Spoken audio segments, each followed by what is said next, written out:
So WWDC 2026 just wrapped up, and of course a key focus for Apple was coding intelligence and Siri AI. Today we'll be looking at the new coding intelligence features in Xcode, and I've opened one of my AI identifier apps here, funnily enough, and I just play around with how the new Agentic coding setup in Xcode 27 now works. So you have this new button up here to create a new conversation, or you can go into the coding assistant view that you already had in the sidebar here. It's interesting that we used to have the whole conversation view in the sidebar, but now if we tap a conversation or create a new one up here, we'll have it in the editor area. So the sidebar is now just a conversation history where we can create new conversations and we can also group them. Then there's also an archive of old conversations. Now in this case, it's of course empty because I just opened up this project. A quick side note, if this button annoys you and you don't really understand why you need two of them, you can right click and say customize toolbar, and then you can, for example, move it around to be right here, right next to the coding assistant view. I think this makes a lot of sense, but of course, let's move it back just so everyone can follow the video. All right, so Apple has demoed a couple of different features, including support for one-click localizing your app, so to say, or one prompt localizing your app. And then also stuff like writing tests automatically instead of you having to write them manually. So we'll try out both of them in this video. So let's get started by prompting Xcode. And by the way, I'm using Codex here. Prompting Xcode to localize this app to, let's say, German, Spanish, and French. So let's say localize this project to support German, French, and Spanish. And let's just hit enter and see what happens. Building your app's newest feature is the fun part. But testing it, reading reviews, and optimizing your App Store page, that's the stuff most indie developers never want to do and often just skip completely. That's where today's sponsor Float comes in. Float uses AI agents for product testing, replying to and acting on reviews, and App Store optimization. Their agents are designed by industry experts who've shipped and scaled apps to multiple $1 million. I've been using Float for the past few months, and my favorite part is the product agent, which actually tests your app on real devices and gives you genuinely valuable suggestions for improving your app. If that sounds useful, check out float.com or use the first link in the video description. Now back to the video. So it'll probably take a second to think first, and then it's gonna say I'll inspect the SwiftUI text surfaces first, then add localized string resources and update the views to use stable localization keys. After that, I'll run Xcode diagnostics/build to catch any missed compile issues. So it already did a search or two searches, and I can expand here. It searched for text, labels, buttons, navigation, title, alert, confirmation dialog, and so on and so on. So that's interesting. Then it read some files here, read some more files, a small but important split. UI literals can stay readable, while computed strings used in search, sharing, and accessibility need explicit localized string construction. Okay, so this is very interesting. And let me just fast forward until this agent finishes the localization work. So the agent's actually still running here, and it's been quite a while. As you can see, it went through tons of tool calls to localize, or first of all, to replace all of the strings inside of the app with localized string keys. And then, of course, also creating the localizations for German, English, Spanish, and French. And then it went through a couple iterations of building here. The project actually failed to build because of a revenue cat issue, but I've just seen on X that they've actually already updated the SDK, so I'll try that in a second. But before we go through that, I want to show you how this allow command section works. Now, I've allowed a couple of commands already, a few git status commands and other stuff like that. Just want to show you, so you can either disallow a command, you can allow it, or you can go on this little chevron here and then you can say always allow git commands. And I think for git this probably makes sense. There are also permission settings, so let's open these up, and there we can specify commands that are always allowed. So this is interesting. So git log is always allowed, git status is always allowed. But let's say I want to allow git always, let's say allow. And then perhaps let's open up the Xcode settings again. go to permissions, and then we can see that other git commands also got added here. I think it was git diff exactly that got added here. Let's also allow this one. For some reason, it's because of SED. It's new here because git diff is actually already allowed. All right, so I just wanted to show you how that works, and then I'll check back once the agent finishes, and then we can update revenue cat to fix that issue as well. And actually, this is exactly the moment that the agent finished, so I paused and resumed the recording right away.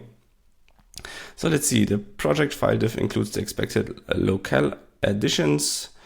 Also shows an existing marketing version bump from 102. Okay, that doesn't really matter. Implement the localization support for German, French, and Spanish. Added localizable.strings for the 4 languages. So it also added English here, but it also added German, Spanish, and French. So that looks great. Updated computed and runtime strings for enum labels, share summaries, counts, accessibility labels, scan save states, and fallback text to use localized resources. And then on the right hand side here, there is an overview of all of the files that were touched. One thing that I dislike is that the entire file is always marked as changed, despite it perhaps only being a few lines that were actually changed. So in this case, it's probably just some text lines or some accessibility traits that were changed. So this UI doesn't really make sense to me. It also says 79 new lines of code, despite this screen actually already existing, or this file already existing, which leads to a total balance of plus 1,257 lines, which I just can't seem to believe is true. And then validation. Lint passed. Xcode diagnostics are clean for the rewritten and touched UI files, but the full build is currently blocked by an unrelated revenue cat package error.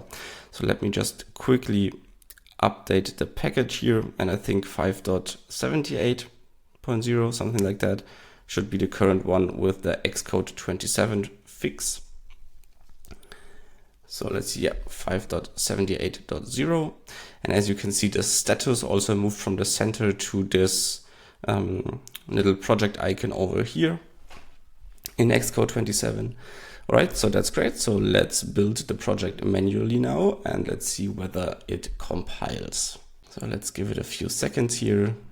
And the build succeeded, so that's great. But I don't really know whether the localization now works, because I didn't see any UI results or any tests being written. So why not use the agent feature to now write some UI tests for this app to check out the different localizations and make sure that they are working. And just as a quick side note here, you can see the agent actually worked for 13 minutes to add this localization support. So compared to something like Cursor, it was really, really slow. Now, of course, I am recording and this slows things down quite a bit. But then again, I think 13 minutes is great that it can work so long, but it's very slow.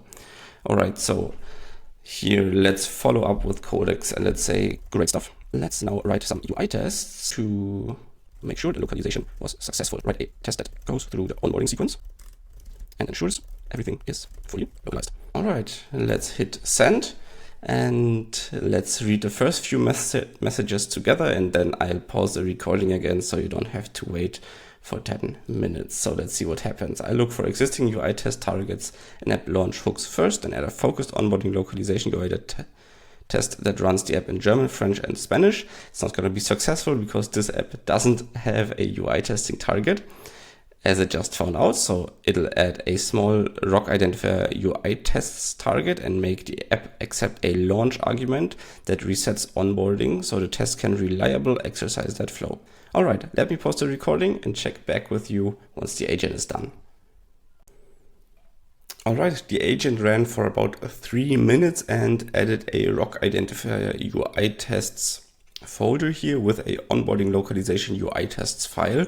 Before we jump into that, I noticed 2 little things. So first of all, it used the process info.arguments API to check for a UI testing or a reset onboarding argument to reset the onboarding or show the onboarding if needed, and also suppress a paywall after onboarding in the -UI testing setting.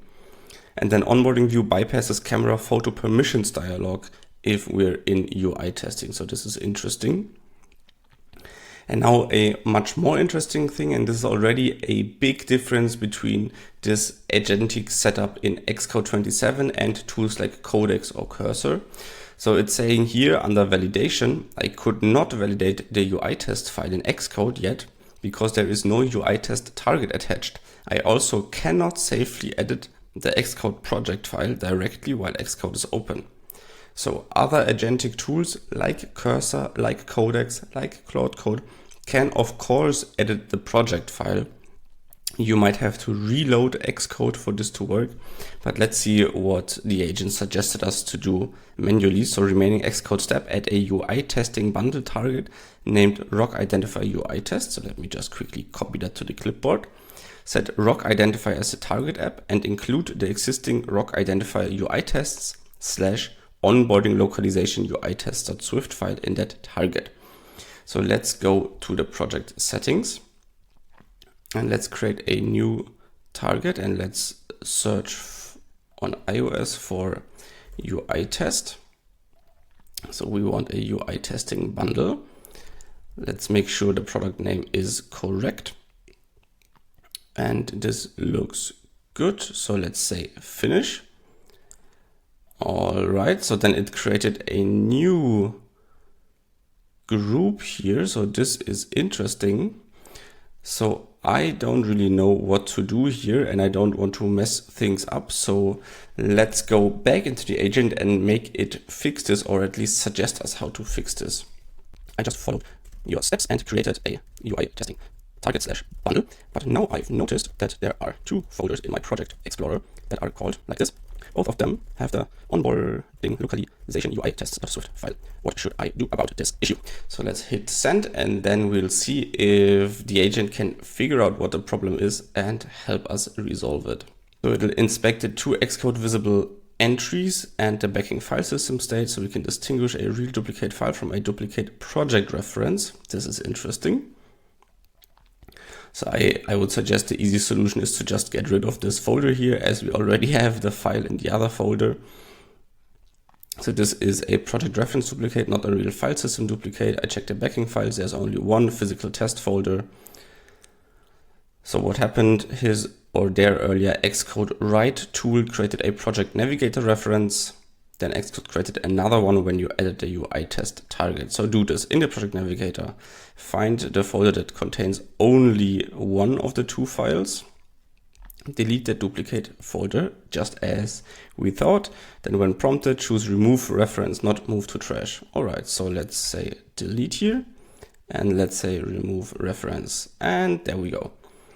Okay, do not delete the file from disk. You just want one navigator reference pointing at the existing test folder. This once again took 35 seconds, so once again pretty slow actually for agents nowadays. All right, so let's have a look at what it did. It created a rock identifier UI tests thing here. I think this is what got auto-generated when we added the target, because these are actually the UI tests that we care about. So we have onboarding localization UI tests with some localization cases for German, French, and Spanish, for title, body, and continue button. All right, and then we have a test onboarding is fully localized in supported languages function. Let's actually just run this test here. Of course, it can't run on my iPhone because that's still on iOS 26.5. So let's, for example, use an iPhone 17. On iOS 27, this probably takes a second and I'll check back to you in a second. Right, so the UI test finally finished running. This actually also took quite a few minutes, but that might be because of my recording running at the same time. And the test actually failed. So interesting, it says 3 tests, one is failing, and it failed right here on continue button.tab.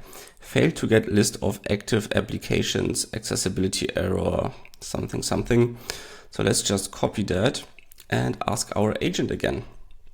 So I just tried to run your UI tests, but they failed because of this error. What's going on? Let's see if it can figure out. Failed to get list of active applications. I also didn't see a simulator open. Xcode Test Manager asked the simulator for active apps and the accessibility process did not respond in time. Common causes: simulator is wedged or overloaded. Xcode's UI test runner got into a bad state. Try this in order. Quit the running simulator. There is no simulator running, so it should know this. In Xcode, say product clean build folder, reopen the simulator and run the UI test again. If it still fails, quit Xcode and simulator. Okay, let's do that. So let's first of all Command-Shift-K to clean the build folder, as you can see up here in our new status indicator. So it's cleaning right now. Clean succeeded.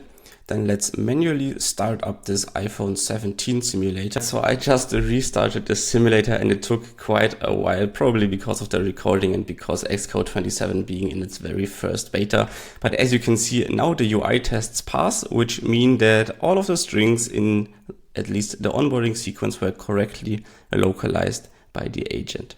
This was a first glance at what the new tools and skills inside of Xcode 27 provide for agentic coding. I think this is a major improvement over what we had since Xcode 26.3.